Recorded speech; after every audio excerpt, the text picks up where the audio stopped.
Hey guys, welcome to the block. In this video, Rob and I, he's with me today, we're gonna go over a car that we both own, and we're gonna have a talk about what we like and don't like about the car and what makes it special to us. Today on the block, we have the Typhon 3S. And Rob's, yours started off as a Mega, and we put all of the 3S stuff into it, and it has, even the differentials, it's got all the stuff the 3S has in it.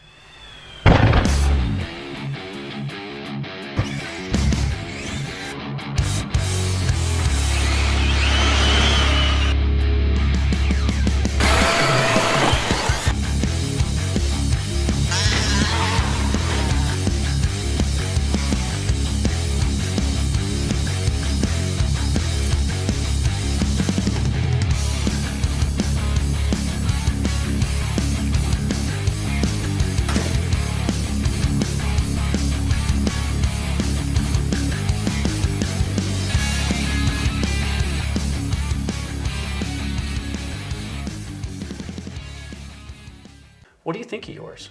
I love it. It's awesome. This is the car that got me into the sport. This is, well, yeah, and I was glad to be the guy that got it for you. That was awesome. These cars right here are super durable. I mean, and it keeps up with the bigger ones. Yes, it does. It's very competitive with all the other ones. I agree.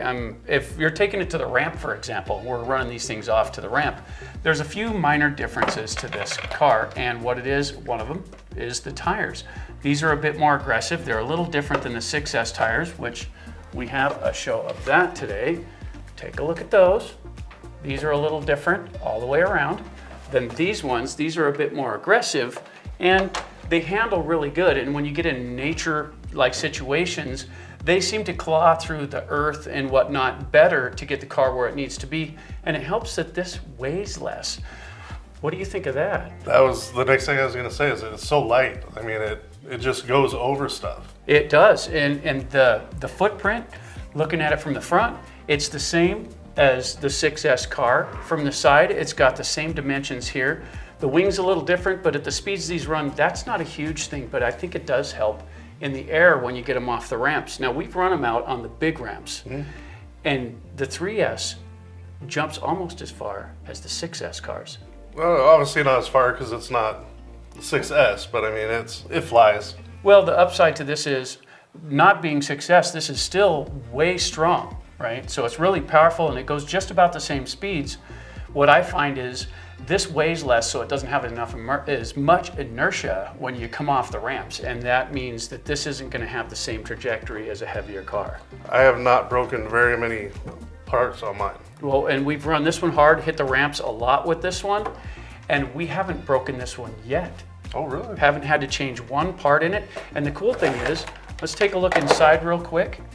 Here is the stock layout for the car, and it has the 100 BLX speed control. It has a 3200 kV motor in it. This one still has the stock stuff in there, so it's got a nylon gear in the slipper. That hasn't been adjusted at all. It has the stock servo in it. Everything in this is as it came out of the box, and we've tested this car thoroughly, and it holds up. Look how nice and neat that cleans up too. And the cool thing is, this has the plastic chassis, and this is the standard 3S platform stuff. Even the 4S stuff has these chassis. And although we have broken the chassis, we've earned that. I mean, we really have. Under standard running conditions, these things hold up really well. How do you like the control on yours? I think it's great. I really have no complaints about this style of car. I agree. You know, like I said, I think the only thing I actually broke was the A-arm up here.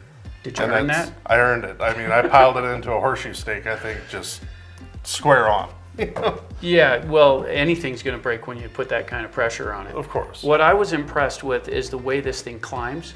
It does a great job of climbing. It does a great job of handle and control. It doesn't have a gyro in it. It has a pretty basic radio in it overall, and it still does a great job. With the short wheelbase, I don't think the gyro would help much. What do you think? I don't think it would either.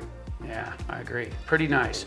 Pretty nice. Do you have any durability issues that you want to talk about on this thing? I don't. Like I said, the only thing I think I really broke was that A-arm. I did have a rookie mistake as far as putting my battery connections together, and you know, I think I wrapped it around the driveline. Oh yeah, well, And on my Senton, which right down in here, there is a small gap, and let's show you what that is. Right between the motor and the drive shaft right here. That's a pretty small pocket right there. And if something gets wedged down in there, like a wire or a stone, it can etch into this and it can actually cut that drive shaft in half. And I've had that happen on the Senton, which is the same layout as this. And that was just something that each time you put a battery on it, you should check that, make sure that's cleared out. As far as maintenance goes, this is really simple. On the bottom, there's one screw, and that's right down here.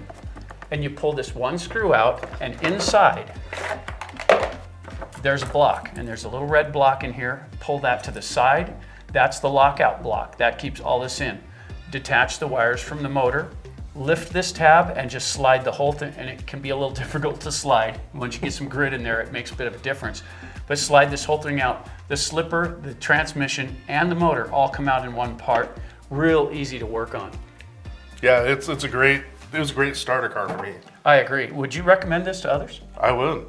You know, I had a buddy come by the other day. I work with him, and he was looking to get back into it. And he's been a sponsored racer. He knows what he's doing here. And as far as bashing goes, you know, him and his son, he asked me, he goes, what would be a good car to get started with?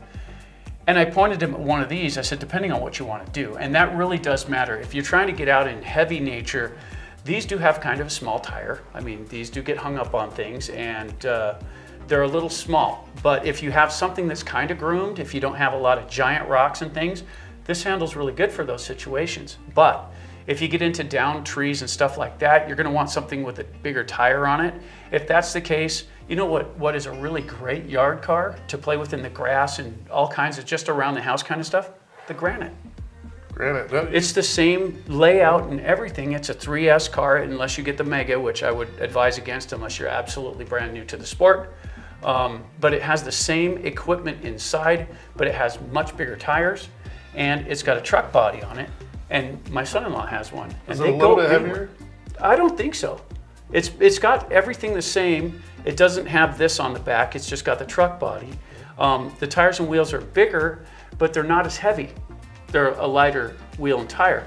They're light enough to where when his dog bites it, he just tears the tires off of it, and he's gone through like 3 sets of tires. He doesn't care. Loves his dog, and that's all good things.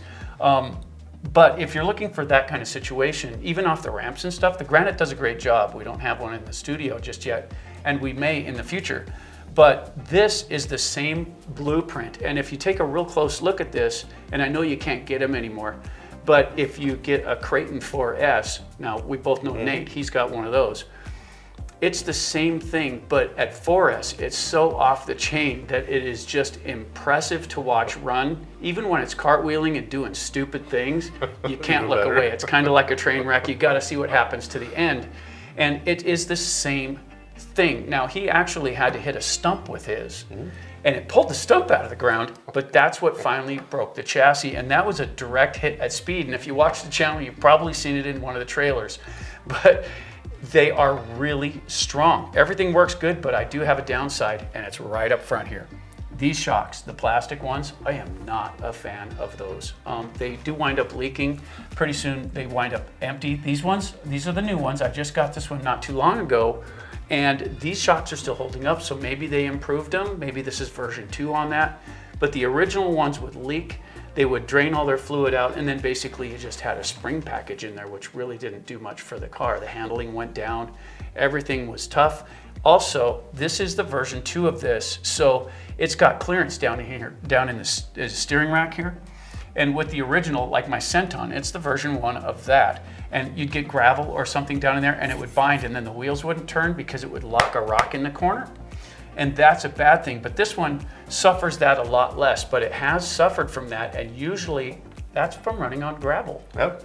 If you're running it in the gravel, it spits gravel everywhere, and the body here does a great job of keeping everything out, but right in here, there has to be a gap. It has to be there because the steering linkages right here have to travel through there, and when those linkages come through, deflecting rocks, especially when you're turning, it almost pushes it straight at that steering area. You see that? Yep.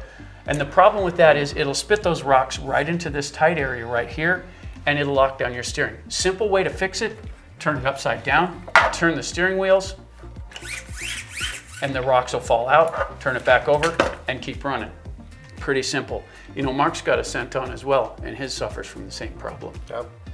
Have you ever experienced that? I have. I was thinking of that. That's right before you said it. I was going to bring that up.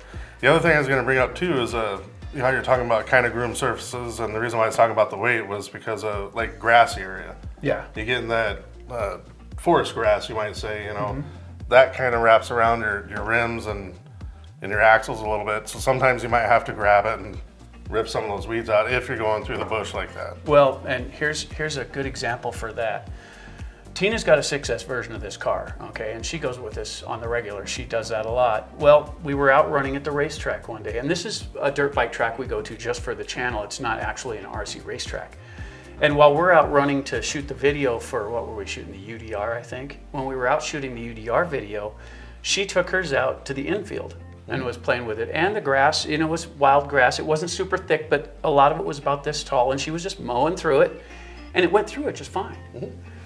I wound up doing a video on maintenance, and that's the car that was in there. And if you remember that video, if you haven't seen the RC maintenance one, check that one out. But that showed how much gets wound up in these components. It gets down inside the wheels between the bearing and the hub, and it can actually cause a lot of resistance in here, and it can really shorten your battery life, and it can be hard on the motor as well. Those little grass seeds at the end of them, yeah, they pile in there. How they get in there, I don't know, but they find a way in there. Well, and if you guys have seen this channel for any length of time, you've seen us run at Jim's place, and that's usually where we got a lot of big open pasture that's been mowed down really good, and we do a lot of jumping there, and he's got an oval track inside a fenced area, so you should recognize that if you've seen the channel. But out there, he's had horses for a long time, and more than once, especially with the Losi, which is down there, you can't see it on the camera, but it's here. That particular car twice has gotten that twine that they use on the bales wrapped around stuff, and it parks it. And you have to take it apart because it'll melt that stuff into these tight areas, because it is a rotating surface. You've got the bearing, you've got the shaft that comes through it, and you've got a block the tire mounts to, and it's just a small area like this, and it'll wind it in there, and it'll heat it up with the friction, and it just melts it in place. You can't just pull it out. You have to disassemble stuff to get it out. That's a little off topic, but what we're saying is that does apply to this as well, and I really think it applies to most RC cars. I think it is. I mean, other than I really haven't noticed a problem with like your X-Max or your bigger ones, 7th scale, you know? Yeah. Those just seem to kind of rip right through it and tear it up. They do to a point. Like I say, the Losi's 5th scale, and that's the one that's done it twice, and it's just running it over, the knobs and the tires grab it and lift it, and both times it's been in the front. Yep. It hasn't like kicked it up to the rear. It's happened in the front each time. And this is actually the same thing as the Vortex. So all of the 3S cars they might have a shorter or longer chassis depending on what it is. Like the Big Rock, I assume, has the longer chassis. It's a pretty big car, but it's the same thing. It's got the same drive shaft, it's got a slipper in it, it's got the 3200 kV motor, it's got the 100 BLX speed control in it, it's got a low budget servo, and it's enough to get the job done, but it's not super fast. You know, it's just a get the job done kind of servo to keep the cost down. If they put high-end parts in all this stuff and they fixed everything that could possibly break, no one would buy one because they'd cost so much. Right. So this is a way to get into the hobby. In my opinion, you can get into the hobby for relatively cheap. This is under $400 for this. At least at the time of purchase, this was well under $400. And it has everything you need but a battery. And the beautiful part of this is, it's a 3S car. Yeah.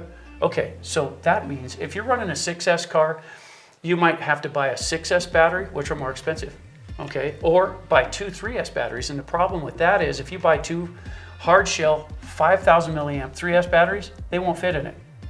Because the body gets in the way and it sits too tall and it offsets the weight in the car too much. So you can't run 5,000 milliamps of 6S in that car without distorting the body and throwing the weight center off of it. You're better off, when we run these 6S Typhons, we run 3,000 or 4,000 milliamp 6S packs to keep that weight down, because when you're jumping and you have stacked batteries, that impact at the end, if you don't land cleanly, it's really hard on the batteries. Even a hard shell, inside, it's like your brain inside your skull, right? If you hit something and ricochet off your seat rest in the back, The brain moves inside the skull and it causes brain damage. It's the same thing with the batteries. When you impact, even in a hard shell case, the internal bags in there, each one is a bag per cell. Those impact the end and it distorts them. You can still rupture your batteries even in a hard shell case. And I have problems with hard shell anyway. And for me, what it comes down to is I think they retain the heat more. They don't vent the heat off as easily. Yeah. Every hard shell case I've bought so far, running in the same situations, the same durability issues, everything, I've had every single one of them fail. Every single one of my hard cells, even taken care of the way we do, and we take good care of our batteries, don't we? Even taking care of them the way we do, I've had those fail to where I don't have but one left. I have one, and I'm not even sure that one works anymore. I find that I trust the soft ones better because you can see what the battery's doing. You can tell if it's starting to swell. With the hard shell cases, by the time you see the swell in the case, it's well swollen. Yeah, it's well swollen. So the upside to this is for cost. If we're thinking about for cost here, the cost of this one 3S battery you can get online for about 40 bucks if you shop correctly. Okay, that's easy peasy. Your chargers cost what, $65 for a charger? Does 2 batteries at once, something like that. Yep. I spend over $100 for mine, does the same job yours does. Mine will tell me individual cell count though, so I can see what each cell's doing. Right. Yours doesn't show that, mine does. So that's nice, but I just bought a Hobby Wing tester and you can plug it right into your battery cable and it'll tell you what they all are anyway. So if you're on a budget, you can buy the one you have. Later, you can get the tester for your batteries to just plug into it, see what each cell is doing, making sure that they're all even before you start. And when you finish, plug in and look and see if one gets drained down more than the others. That's really kind of an important thing when it comes to that. As far as these go, batteries, you don't have to spend a lot to get a 3S battery in here. You don't have to buy a big one, but you can still buy a single 5,000 milliamp battery or 6. It'll still mount in this. It'll still fit under the body, which you can't do with 2 batteries in a 6S car. Nope. And the runtime you get out of these, because they're so light, you do get a lot of runtime out of your batteries. I'll be down with the 6S car, changing batteries out, and he'll run for another 5-10 minutes. Yeah. And these handle really good on the track. With the off-road track that we built, and of course that's coming up on the channel. You guys haven't seen that yet because as soon as we got it built, it snowed. But we did get to go out and test it, and we took these out, and these handle really good on that track. And the thing is, this is technically an 8th scale car, right? Mm-hmm. We built the track for 8th and 5th scale, so it's totally possible to hit 60 feet on the jumps. Easily. And so with 5th scale cars, they handle it really well. With these 8th scale cars, they really fly. And the oval track, end to end, is 160 feet long. So you better bring some speed or you're just gonna get run down. Yep. So overall, what do you think? Rate this 1 to 10. What would you rate this as? Let's just do it in the beginner class. If you're a beginner, what would you rate this 1 to 10 for value? For value, I'm going to rate this one pretty high all the way around, just because I've probably got about a year and a half under my belt, so I am not the most knowledgeable guy, but in my opinion, I would rate this about an 8 for cost out of 10. Nice. Okay, because everything is fairly cheap on it. Like I said, batteries, parts, everything to get started. It's well priced. Okay, so on my end of things, you can only go solid points, go 8. Mm-hmm. Okay, so Rob goes 8 on this one for total value, and he's relatively new to the hobby itself. He got into this when we started the channel, right? Blame him. Yeah, it's all my fault. But at the end of the day, I've been at this over 35 years. Yes. And I've had a lot of cars, and I've had a lot of experience with these things. And for me, value, if you're getting into the hobby, you want something that's got speed, you want something that has durability, something that handles good, something that goes just about anywhere you want it to, depending on the situation, of course. Mm-hmm. This will go to the track, this will go into nature, this will go in the yard. Of course, this has a fairly narrow wheelbase, so it will roll in the yard. You have to pedal your throttle a little bit and keep it on its wheels, but that goes with the class, not the car. Even the 6S cars roll. That being said, I'm going to give it 10 out of 10 for value, because this is what I tell people they should get to start with. If you have a kid that's under 12 years old and he wants to play with these things, get him a Mega. They don't travel nearly as fast. They're way more controllable. It's a brushed setup in there. And later, You can change out the components. Even the Megas that are producing now have the 3S diffs in them, so it doesn't take that much to upgrade them. Yours didn't. Nope. So we had to upgrade the diffs and everything in his. We ran the stock ones until we burned them out, and we did. But the new ones have much bigger gearing in there, much bigger teeth. And we didn't actually have to change the fluids. They were pretty well balanced for what it is. So I'm gonna say that since I definitely tell people this is a good one to start with, I'm gonna give it 10 out of 10. So he gets 8, I give it 10. This one rates 9 out of 10 for value on this particular car. Agreed? I agree. All right. Hey guys, I'm AJ, and this is Rob for AJ Gem Studios. Keep bashing, guys.